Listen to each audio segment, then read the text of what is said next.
Welcome to RSR easy learning tips. இன்னைக்கு நம்ம unit 10ல first chapter பார்க்க போறோம். வாங்க கிளாஸ்க்கு போலாம். Aristotle lived from 384 BC to 322 BC. He was the most distinguished disciple of Plato. So இந்த டீச்சர் ஸ்டூடெண்ட் சார்ட் நோட் பண்ணிக்கோங்க. First எடுத்துக்கிட்டோம் அப்படின்னா சாக்ரட்டிஸ். சாக்ரட்டிஸோட ஸ்டூடெண்ட் தான் பிளாட்டோ. பிளாட்டோவோட ஸ்டூடெண்ட் அரிஸ்டாட்டில். அரிஸ்டாட்டிலோட மோஸ்ட் இம்பார்ட்டன்ட் பிலோசாபிக்கல் ஸ்டூடெண்ட் அப்படின்னு பார்த்தோம்னா தியோஃப்ரஸ்டஸ். THEOPHRASTUS. பிளாட்டோ வந்து பார்த்தீங்க அப்படின்னா Platonic academy or simply known as the academy அப்படிங்கிற ஸ்கூல் ரன் பண்றாரு. அதுல வந்து அரிஸ்டாட்டில் ஸ்டூடெண்டா 20 இயர்ஸ் லேர்ன் பண்றாரு. அதுக்கப்புறம் அரிஸ்டாட்டில் வந்து ஓனா ஒரு ஸ்கூல் ஆரம்பிச்சிருக்காரு. அரிஸ்டாட்டில் ஸ்கூல் நேம் வந்து Lyceum, LYCEUM. One of the famous works of Aristotle is Poetics. So இந்த போயட்டிக்ஸ் வந்து பார்த்தீங்கன்னா இது வந்து அரிஸ்டாட்டிலோட ஒரு ரெஸ்பான்ஸ் டு ஹிஸ் டீச்சர், ஒரு ரிப்ளைனே சொல்லலாம். அவங்க டீச்சர், அதாவது பிளாட்டோ எழுதின த ரிப்பப்ளிக் அப்படிங்கிற புக்குக்கான ரிப்ளைன் கூட இதை நம்ம சொல்லலாம். ஸோ பிளாட்டோ எழுதினது வந்து த ரிப்பப்ளிக், அரிஸ்டாட்டில் எழுதினது வந்து போயட்டிக்ஸ். According to Aristotle, man's love for imitation and man's love for melody are the two instincts from where the poem springs. So Aristotle படி மனிதனுக்கு இருக்கக்கூடிய இமிட்டேஷன் மேல இருக்கக்கூடிய ஈர்ப்பும் மெலடி மேல இருக்கக்கூடிய அந்த ஈர்ப்பும் தான் வந்துட்டு போயம் எழுதுறதுக்கான காரணமா அமைஞ்சிருக்கு அப்படின்னு சொல்றாரு. இன்ஸ்டிங்க்ட் அப்படின்னா உள்ளுணர்வு. ஸோ உள்ளுணர்வுப்படியே மனிதன் வந்து இமிட்டேட் பண்றதை விருப்பப்படுறான் அப்படின்னு சொல்றது மூலமா அரிஸ்டாட்டில் வந்து போயட்டை வந்து இமிட்டேட்டர்னு சொல்றாரு. பாருங்க, Aristotle calls the poet and imitator like a painter or any other artist who imitates one of 3 objects. So எந்த ஒரு ஆர்டிஸ்டா இருந்தாலும் ஒரு 3 விஷயங்களை வந்து கண்டிப்பா இமிட்டேட் பண்ணுவாங்க அப்படின்னு அரிஸ்டாட்டில் சொல்றாரு. Things as they were or things as they are said or thought to be, things as they ought to B.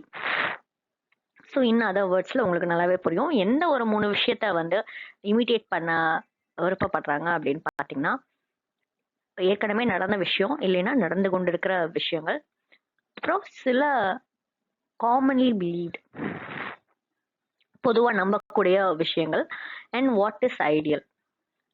இந்த விஷயங்கள் இப்படி இருந்தால் நல்லா இருக்கும் அப்படின்னு நம்ம நம்புவோம் இல்லைங்களா. ஸோ அந்த மாதிரியான விஷயங்களை வந்து இமிட்டேட் பண்ண விருப்பப்படுறாங்க.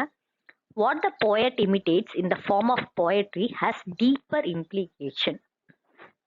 So poet வந்து poetry மூலமா இமிட்டேட் பண்ற விஷயம் வந்து ஆழமான தாக்கங்களை ஏற்படுத்தும் அப்படின்னு அரிஸ்டாட்டில் சொல்றாரு. அதனால poet வந்து not only imitates but also recreates. He is a creator too. So according to Aristotle, poet is a creator too.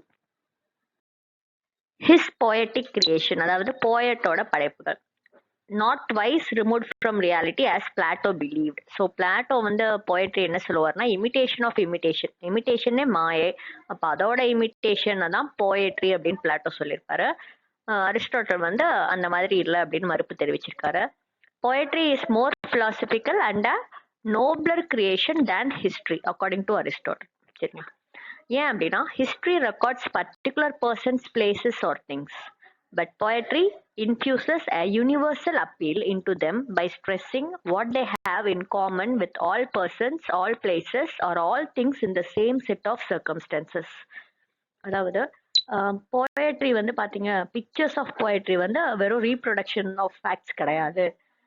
அது வந்து it a universal truth which is applicable to all places and times of people அப்படின்னு சொல்றாரு. So Aristotle பொறுத்த வரைக்கும் poetry அப்படிங்கிறது மோர் philosophical, நோப்லர் than history.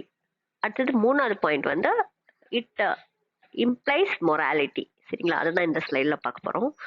Since poetry originates from man's instinctive love for imitation and melody, it gives permanent aesthetic pleasure. அதாவது கலை உணர்வு சார்ந்த அல்லது அழகியல் சார்ந்த ஹாப்பினஸ் கொடுக்கும் அப்படின்னு சொல்றாரு. Poem gives pleasure both to the poet and the reader alike. From the Aristotelian and Greek point of view, art is an element in the higher life of community. The pleasure it affords is an enduring pleasure and aesthetic enjoyment which is not divorced from civic ends. அதாவது அதுல வந்து civic end இருக்கு, that is morality, ஒழுக்கமும் கற்பிக்குது அப்படின்னு சொல்றாரு Aristotle. So இதோட 3 definition நமக்கு வந்திருக்கு. Aristotle about poetry, more philosophical, nobler than history, contains morality.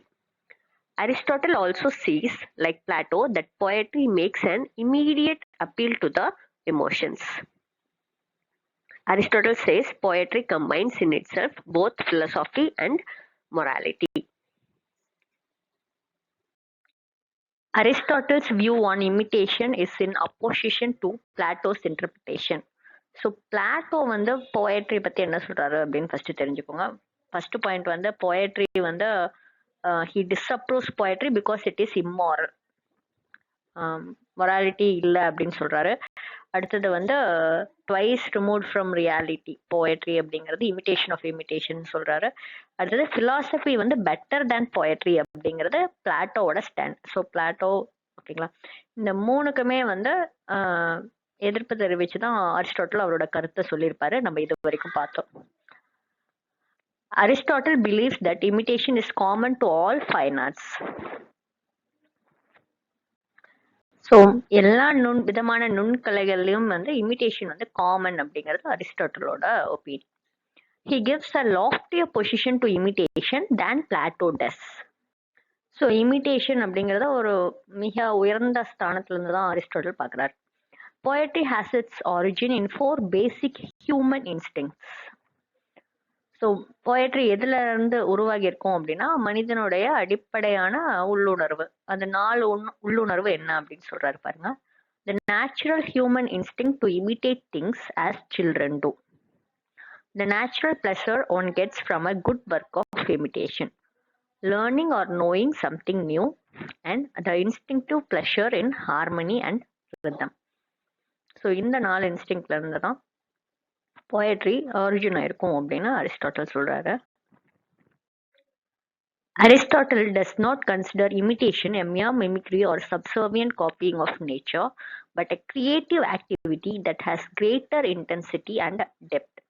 So இமிட்டேஷனை வந்து ஒரு மியர் காப்பியா அரிஸ்டாட்டில் பார்க்கல, அதுவும் ஒரு சிறந்த படைப்பாற்றலாக தான் பார்க்குறாரு. A musician imaginatively imitates the emotions and passions of the human soul, and hence the inner life of man is included in imitation. So இமிட்டேஷன்ல வந்து மனிதனுடைய இன்னர் லைஃப் இருக்கு அப்படின்னு சொல்றாரு. ஸோ அதுக்கு மியூசிஷியனை எக்ஸாம்பிளா காட்டுறாரு. For poetry, whether lyric or epic, tragedy or comedy, rhythm, language and harmony are employed in different combinations.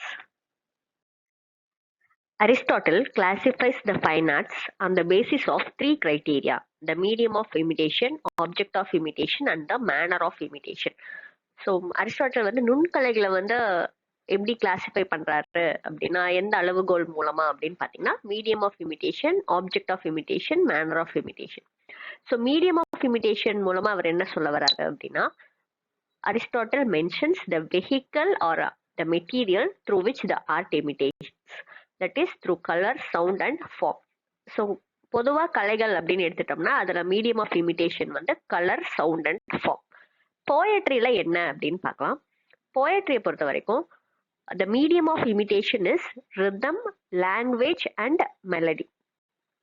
The different types of poetic expression employ these mediums separately or together in some combination. So poetic expression எதெல்லாம் அப்படின்னு பார்த்தீங்கன்னா dance, music இதெல்லாம் சொல்லலாம். So music எடுத்துக்கிட்டோம் அப்படின்னா music வந்து melody, ரிதமை வந்து use பண்ணுவாங்க. டான்ஸ் வந்து இட் யூசஸ் ஒன்லி ரிதம். ஆனால் ட்ராஜடி வந்து it uses all 3: rhythm, language and melody. இது 3மே யூஸ் பண்ணுறது தான். அதே மாதிரி மேனர் ஆஃப் இமிட்டேஷன்ல பாருங்க. On the basis of the manner of imitation, poetry is classified as epic or narrative and dramatic. Dramatic வந்து further divided into tragedy and comedy. So Aristotle classifies poetry into 3. First our Epic poem சொல்றாரு, அடுத்தது dramatic. Dramatic தான் tragedy, comedy poems. In pure narrative manner, epic poems were written. So Epic poem வந்து narrative மெத்தட்ல எழுதுறாங்க. இன் dramatic manner, the tragedy and comedy were written. The 6 constituent parts of a tragedy are plot, characters, thoughts, diction, melody, and spectacle. Aristotle regards the plot the life and soul of tragedy. So ரொம்ப இம்பார்ட்டண்ட்டான இது என்ன என்ன இது அப்படின்னா plot தான். Multiple plots with 2 actions, one tragic and other comic, are ruled out by Aristotle. He stresses on the unity of action. அதாவது இந்த ட்ராஜடி காமெடி மிக்ஸ் பண்ணி எழுதுறது வந்து ஒத்துக்கவே முடியாது அப்படின்னு சொல்றாரு Aristotle. He gives more importance for the unity of action. 3 யூனிட்டிஸ்லயே வந்து யூனிட்டி ஆஃப் ஆக்ஷன் மட்டும்தான் அரிஸ்டாட்டல் வந்து ஸ்ட்ரெஸ் பண்றாரு. Taking tragedy as the highest form of poetry, he says that it arouses the emotions of pity and fear. So Aristotle படி பார்த்தீங்கன்னா tragedy தான் highest form of poetry. எதனால அப்படின்னா அது வந்து அனுதாபம், பயம் அப்படிங்கிற எமோஷன்ஸை வந்து ஆடியன்ஸ் மத்தியில வந்து எவோக் பண்ணுது அப்படின்னு சொல்றாரு. Pity at the undeserved sufferings of the hero and fear of the worst that may befall him. அதாவது ஹீரோ நல்லவரா இருந்துமே கஷ்டப்படுவார் இல்லைங்களா, அதனால நம்ம ஆடியன்ஸுக்கு அனுதாபம் வரும். அப்புறம் அவர் சஃபர் ஆகிறத பின் வரக்கூடிய விளைவுகளை நினைச்சு பயம் ஏற்படும் அப்படின்னு சொல்றாரு. These emotions are aroused with a view to their purgation or catharsis. So இந்த எமோஷன்ஸ் வந்து ஆடியன்ஸுக்கு வந்து அவங்கள டென்ஷன்ல இருந்து ரிலீவ் பண்ணி ஆடியன்ஸை வந்து பியூரிஃபை பண்ணுமா. ஓகேங்களா, இதுதான் கத்தார்சிஸ் அப்படின்னு சொல்றாரு. ஸோ அதனால போயட்ரியோட ஹையஸ்ட் ஃபார்ம் வந்து tragedy. Poetry, being an imitative art, it can imitate 2 kinds of action: the noble actions of good men or the mean actions of bad men. So Aristotle வந்து poetry வந்து இமிடேட்டிவ் art அப்படின்னு சொல்றாரு. 2 kind of ஆக்ஷனையும் imitate பண்ண முடியும். அதாவது நல்ல மனிதர்களுடைய நல்ல செயல்கள், அதே மாதிரி கெட்ட மனிதர்களுடைய மீன் ஆக்ஷன்ஸ், சில கெட்ட குணங்கள் லைக் கிரீடி, செல்ஃபிஷ்னஸ், நேரோ மைண்டட்னஸ், இந்த மாதிரி ஆக்ஷன்ஸையும் இமிடேட் பண்ணுது அப்படின்னு சொல்றாரு.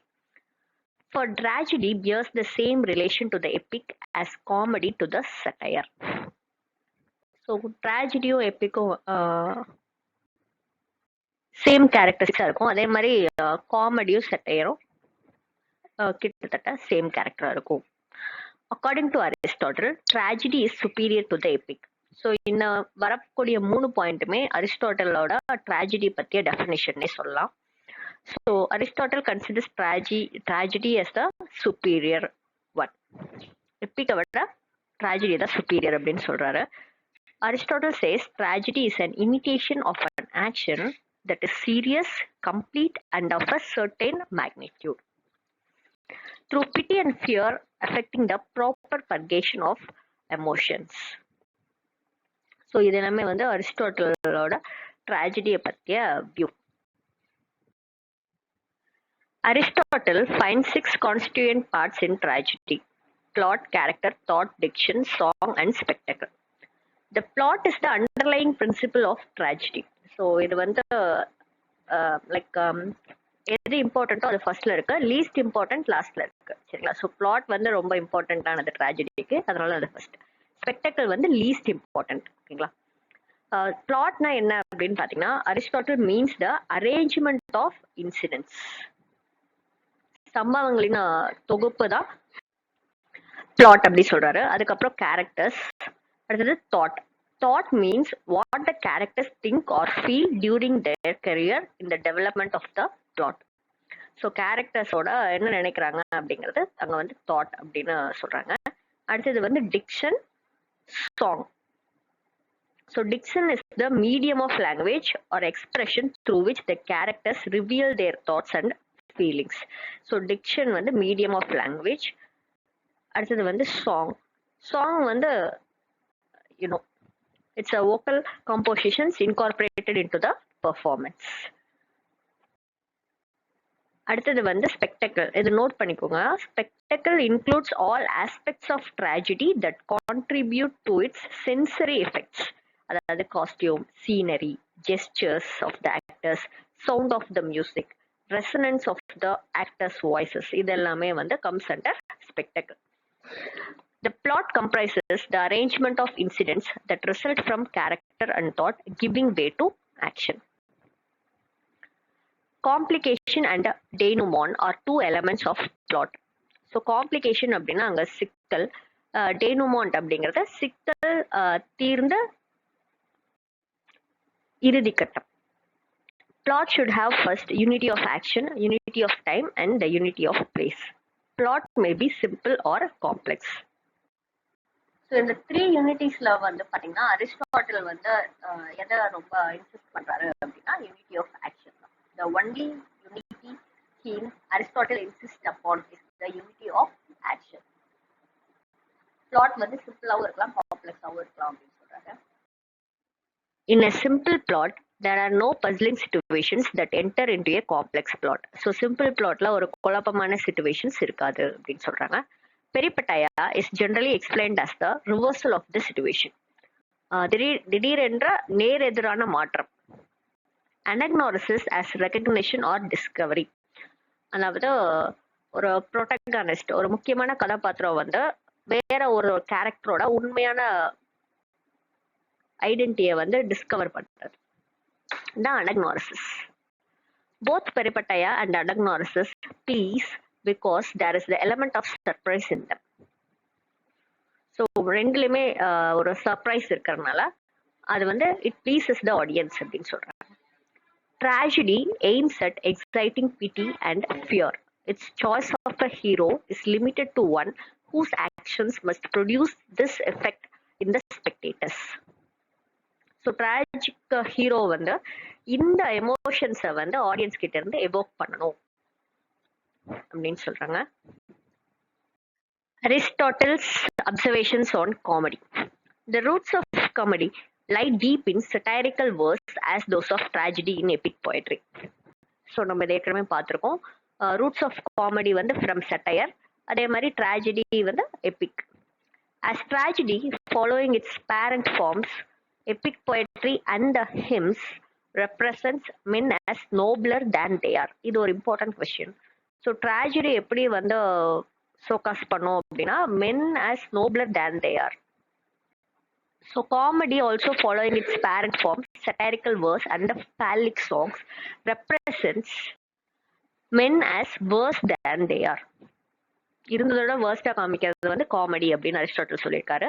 இந்த ரெண்டு விஷயம் நீங்க நோட் பண்ணோம். ட்ராஜடியோட பேரண்ட் ஃபார்மும் சொல்லியிருக்காங்க, காமெடியோட பேரண்ட் ஃபார்மும் சொல்லியிருக்காங்க. ஸோ அதையும் நோட் பண்ணிக்கோங்க. Satire ridicules personalities, comedy ridicules general vices. One the sinner and the other the sin. தப்பு செய்யறவங்க அவங்களுடைய தவறு ரெண்டையுமே கேலி செய்யறது தான் comedy. Comedy shares the generalizing power of poetry. Poets who were more serious imitated noble actions of noble men, and in this way the heroic or epic poetry like the Iliad and the Odyssey of Homer were written. So இது வந்து points repeat ஆகிற மாதிரியே இருக்கும். Same points வேற மாதிரி question எப்படி கேட்குறாங்க அப்படின்னு நீங்க தெரிஞ்சுக்கிறதுக்கு தான் இந்த கொஸ்டின்ஸ் எல்லாம். இங்க வந்து பாத்தீங்க அப்படின்னா நோபல் ஆக்ஷனை இமிட்டேட் பண்ணி போயட் எழுதினார்னா அது வந்து heroic or epic poetry. Epic போயட்ரியில இருந்து தான் ட்ராஜடி உருவாகுது. Tragedy emerged gradually from the epic. அதே மாதிரி ட்ரிவியல் பர்சனோட ஆக்டிவிட்டியை இமிட்டேட் பண்ணி எழுதுனா அது வந்து செட்டையர். செட்டையர்ல இருந்து காமெடி உருவாகுது அப்படிங்கிறது தான் அடுத்த question. Similarly, there were other poets who were frivolous by nature and imitated the accents of trivial persons to produce personal satires from which comedy arose. Aristotle observes the peculiar faculty of Homer, who excels both in the serious and the frivolous. So, serious na epic poetry, frivolous na satire இல்லைனா comedy. இந்த ரெண்டு டைப்புமே Homer வந்து நல்லா XL ஆயிருக்காரு இந்த ரெண்டுலையுமே அப்படின்னு Aristotle சொல்றாங்க. So ஹோமரோட Epic வந்து பாருங்க இலியட் அண்ட் ஒடிசி, அதே மாதிரி காமெடி வந்து markets. So he is both serious and frivolous poet. ரெண்டு டைப் ஆஃப் போயம்லேயுமே வந்து அவர் எக்ஸலண்டா இருக்காரு அப்படின்னு அரிஸ்டாட்டில் சொல்றாரு. அரிஸ்டாட்டிலோட காமெடியோட டெஃபினிஷன் தான் அடுத்த பாயிண்ட்ஸ் பாருங்க. Comedy is a representation of characters of a base type which means ridiculous. Comedy is that species of ugly which is harmless and produces laughter. So species of ugly ன்னு சொல்றாரு காமெடிய. The epic and the tragedy are similar in that they represent serious actions of serious characters. So epic tragedy-ஓட similarities. First ரெண்டுமே வந்து it represent serious action of serious characters. அப்புறம் அந்த character வந்து average எல்லாம் இருக்க மாட்டாங்க, கண்டிப்பா பெட்டர் தென் ஆவரேஜா தான் இருப்பாங்க. The representation in both epic and tragedy is done in a grand or elevated style. So இது வந்து ஒரு சிமிலாரிட்டி. எப்பிக் போயமும் ட்ராஜடி போயமும் வந்து கிராண்ட் எலவேட்டட் ஸ்டைல் தான் யூஸ் பண்ணியிருப்பாங்க. இப்போ எப்பிக் அண்ட் ட்ராஜடி போயமுக்கான டிஃப்ரென்ஸ் பார்க்க போகிறோம். எப்பிக்கோட பாயிண்ட்ஸ் எல்லாம் ரெட்ல இருக்கு, ட்ராஜடியோட பாயிண்ட்ஸ் எல்லாம் ப்ளூல இருக்கு. First epic is narrative in form, ஓகேங்களா. ட்ராஜடி வந்து dramatic. Epic employs 1 metre, tragedy different metres. என்னென்ன டிஃப்ரெண்ட் மீட்டர்னு பாருங்க. Verse for dialogue, song for the choric parts. Epic is much longer. எப்பிக்னாவே லாங்கர் நெரேட்டிவ் போயம் அப்படின்னு தான் நம்ம டெஃபினேஷனை படிச்சிருக்கோம், சரிங்களா. So epic is much longer. ஏன் அப்படின்னா action is not limited by time and place. ஆனால் ட்ராஜிக் போயம்ல action in tragedy is confined to a single time period. அப்போ அது வந்து எப்பிக்கை விட கொஞ்சம் லென்த் வந்து கம்மியாக தான் இருக்கும் tragic poems. This statement gives rise to the unities of time and place by later critics. ஏன்னா அரிஸ்டாட்டில் வந்து யூனிட்டி ஆஃப் ஆக்ஷனுக்கு தான் இம்பார்ட்டன்ட் கொடுத்திருப்பார்.